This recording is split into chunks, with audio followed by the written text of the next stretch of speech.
Plastic और Paris का होता है पीओपी।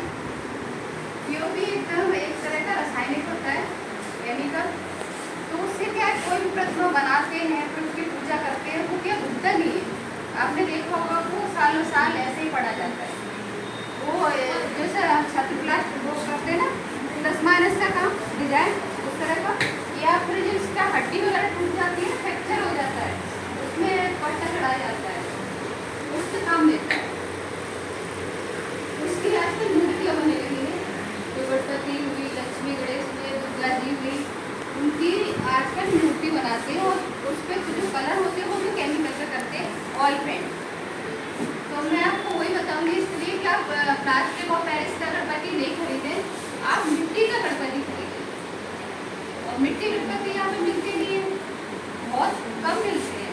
बाहर से कोई आ गए तो आ गया, फिर किसी ने अपने हाथ से बनाया। तो मैं आपको गणपति भी बनाना बताऊंगी, आप बना भी सकते हैं।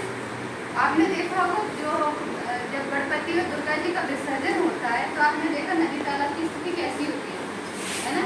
और से एक्सीडेंट भी होते हैं, जब बच्चे बड़ी बड़ी मूर्तियाँ लेके जाते हैं विसर्जन करने के लिए तो उनमें दब भी जाते हैं, है ना। जैसे विसर्जन करने के लिए मूर्ति को लेके नदी के अंदर चले जाते हैं और उनको आइडिया नहीं होता कि इसमें गहराई कितनी है, कितना गहरा गड्ढा है। हम सबको आइडिया नहीं है, नदी में हर एक इंसान तैरता तो है नहीं, घुसता नहीं बार बार।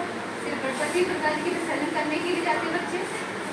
तो उसमें क्या, उसमें जो बड़ी बड़ी मूर्तियाँ होती हैं उनके नीचे बहुत से बच्चे या बड़े होते हैं, उनका एक्सीडेंट हो जाता, दब जाते हैं। तो हमें क्या मिट्टी के पहले मूर्ति खरीदना चाहिए और कुछ बड़ा नहीं खरीदना चाहिए, छोटा खरीदना चाहिए, इसलिए एक्सीडेंट की जो भी बढ़ रही है रेट है वो कम हो सके।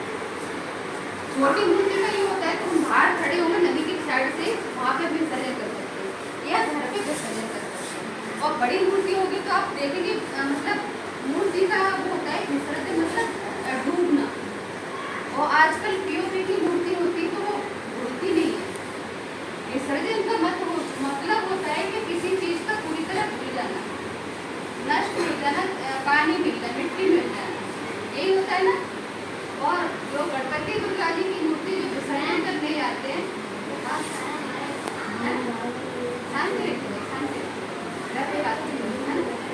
तो वो क्या होता है, जो प्लास्टिक और पेरिस की मूर्तियाँ खरीदते हैं वो ऐसी ऐसी पड़ी रहती है सालों साल, और जो पानी के जीव होते हैं वो उसको खरोच के खाते रहते हैं।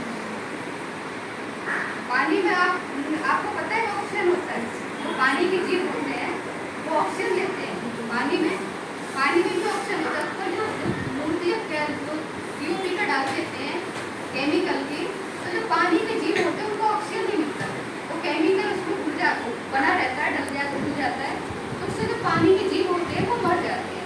आपने देखा होगा मछलियाँ, कभी न्यूज़ में देखा होगा मछलियाँ बाहर मरी पड़ी हुई, समुद्र के किनारे, नदी के किनारे देखा होगा आपने, मछलियाँ मर रही है। या वो आपने देखा होगा ये मगरमच्छ बाहर निकल के आ रहे हैं, पानी नहीं है, पानी है वो दूषित है, तो जो पानी के जीव होते हैं वो मर जाते हैं। तो एक तो पानी के जीव मरते हैं, दूसरा जो पानी यूज करते हैं, जैसे जानवर पी रहे हैं पानी, और फिर किसान लोग सिंचाई करते हैं, जीव भी पीते हैं ना, और हम लोग इसका अनाज खाते हैं, किसान सिंचाई करते हैं तो हम लोग अनाज भी खाते हैं, फल सब्जियाँ भी खाते हैं ना सभी, तो हमारे अंदर भी जा रहा है ना केमिकल। तो हमें मतलब कितना नुकसान हुआ। एक तो हम पीओपी भगवान का अनादर कर रहे हैं, नदी फैक्ट्रियों में ऐसे ही पड़े रहते हैं, कि हाथ में लिया विसर्जन मतलब पूरी तरह बुरे तो है नहीं, पड़े रहे ऐसे। दूसरा नुकसान हो रहा है कि जो पानी है वो पानी दूषित हो रहा है। पानी दूषित होने के साथ साथ क्या हो रहा है, जो हमारा जल दूषित होता है, जो किसान लोग सिंचाई करते हैं उसी पानी से वो हम लोग खा रहे हैं, फल खा रहे हैं, सारी चीज खा रहे हैं, और पानी की चीज खत्म हो रहा है। तो हमें ये चीज को बंद करना है।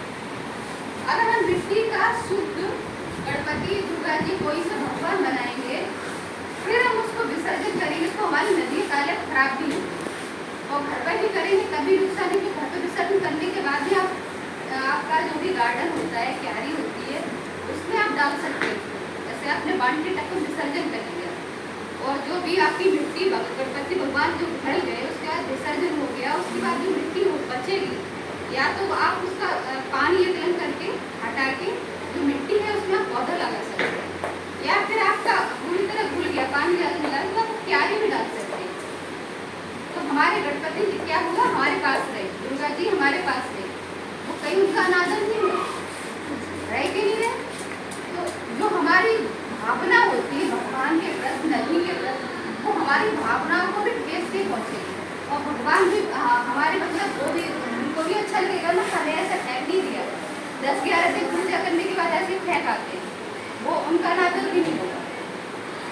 चीज़ का सभी को ध्यान रखना चाहिए।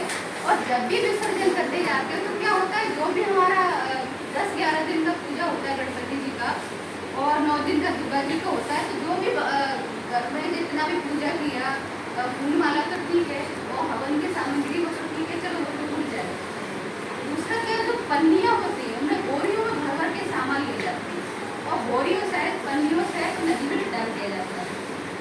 आप लोग भी ऐसे ही करते होंगे, आपके जो बड़े हैं झांकी लगाते हैं वो भी ऐसे ही करते हैं। हम लोग बड़े होते नदी को एमपी में रहते थे तब भी हमने देखा, वहाँ तो काफ़ी सुधार हो गया, पर हमने यहाँ पर देखा है कि काफ़ी लोग हैं जो नदी में सब फेंक देते हैं, उस तरह का नहीं करना। सिर्फ हमें हवन की जो राख होती है उसको विसर्जन करने का होता है, उसको गणपति की राख होती है। और बाद बाकी का जो कचरा होता है, पन्नियाँ हैं, डब्बे हैं, जैसे किसी का कांच टूट गया, पलक टूट गई, वो भी उसी में रख देते हैं। और जैसे मूर्ति होती है भगवान के खंडित हो जाते हैं, वो भी उसी में फेंकाते हैं। या फिर आपकी किसी का भगवान की मूर्ति का कांच टूट गया, वो भी फेंक देंगे। मूर्ति बहुत सारी तरह की फेंक देते हैं, तो इस तरह का नहीं करना है ना। नदी क्या होती है, हमारी माँ होती है ना, माँ का दर्जा है नदी को, सभी लोग जानते हैं। नदियाँ क्या होती हैं, पूजनीय होती है ना, हमारी माँ की तरह होती है। जैसे भगवान दुर्गा की पूजा होती है, गणपति जी की होती है, लक्ष्मी की पूजा होती है, पार्वती नदी है ना, पार्वती किसका नाम है? पार्वती माँ है ना, शंकर भगवान। तो इसी तरह गंगा, यमुना, सरस्वती, पार्वती, कावेरी, ये नदियाँ हमारे माँ का स्वरूप है, भगवान की तरह हमें पूजनीय होती है।